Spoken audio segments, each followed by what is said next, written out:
Hello বন্ধুরা, আজকে আপনাদের সকলকে স্বাগত জানাই আজকে আমার ফার্স্ট ব্লগে। কাল সন্ধ্যেবেলা আমি আর আমার হাজব্যান্ড গিয়েছিলাম মেলা দেখতে। এটা হচ্ছে রথের মেলা, খড়গপুরে আমার দেখা প্রথম রথের মেলা। এর আগে আমাদের বাড়ির ঠিক একটু কাছেই মহিষাদলের রথের মেলা দেখতাম, যেখানে প্রচুর ভিড় হতো। আর আপনারা হয়তো অনেকেই মহিষাদলের রথ দেখেছেন, যথেষ্ট বড়।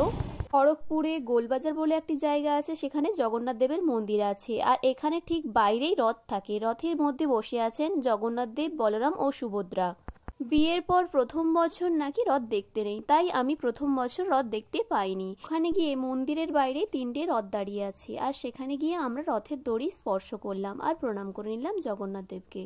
মন্দিরটা খুব সুন্দর সাজিয়েছিল, আমরা ভেতরে ঢুকিনি, প্রচুর ভিড় হয়েছিল। ধীরে ধীরে আমরা মেলার দিকে চলে যাই। এত বড় মেলা যে হারিয়ে গেলে খুঁজে পাওয়া খুবই মুশকিল। মেলার মধ্যে বাচ্চাদের খেলার অনেক ধরনের জিনিস ছিল, তার মধ্যে এটা খুবই ভালো লেগেছিল। আমি ফার্স্ট টাইম এত বড় নাগরদোলা দেখলাম।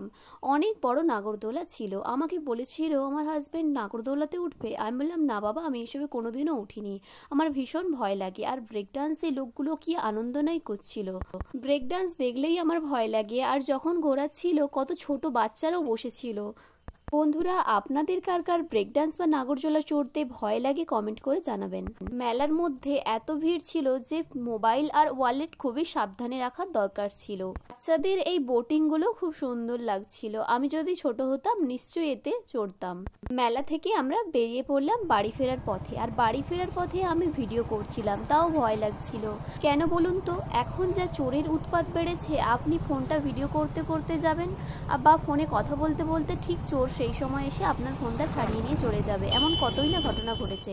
এরপর আমরা চলে এলাম ডমিনোজে পিৎজা খেয়ে এবার বাড়ি ফিরলাম। দেখা হচ্ছে নেক্সট ব্লগে। সাবস্ক্রাইব করে দেবেন চ্যানেলটা।